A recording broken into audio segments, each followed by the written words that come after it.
நாடாளுமன்ற தேர்தலில் படுதோல்வியை தந்ததற்காக நாட்டு மக்களை பழிவாங்கும் நோக்கத்துடன் நாட்டின் வளர்ச்சியை காங்கிரஸ் தடுப்பதாக பிரதமர் திரு நரேந்திர மோடி கூறியுள்ளார். உத்தரகாண்ட் மாநிலம் ரிஷிகேஷில் நடைபெற்ற பொதுக்கூட்டத்தில் பேசிய திரு நரேந்திர மோடி, காங்கிரஸ் உறுப்பினர்களால் நாடாளுமன்ற மழைக்கால கூட்டத்தொடர் முடங்கி முக்கிய மசோதாக்கள் நிறைவேறாமல் போனதாக குற்றம் சாட்டினார்.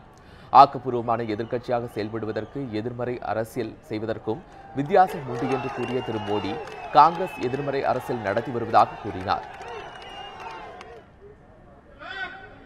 की हर बातों में आड़े आ रहे हैं और मैं देशवासियों को जगाने निकला हूं कि देश की प्रगति को रोकने का उनका इरादा है।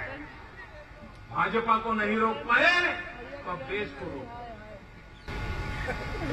चुनाव में जनता ने उनको हरा दिया, तब जनता से बदला लेने पर மத்திய பிரதேசம், ராஜஸ்தான், கர்நாடக மாநிலத்தில் உள்ள நடைபெற்ற உள்ளாட்சி தேர்தல்களில் பாஜகவிற்கு கிடைத்த வெற்றி காங்கிரசின் எதிர்மறை அரசியலை மக்கள் நிராகரிப்பதற்கான அடையாளம் என்றும் திரு மோடி கூறினார்.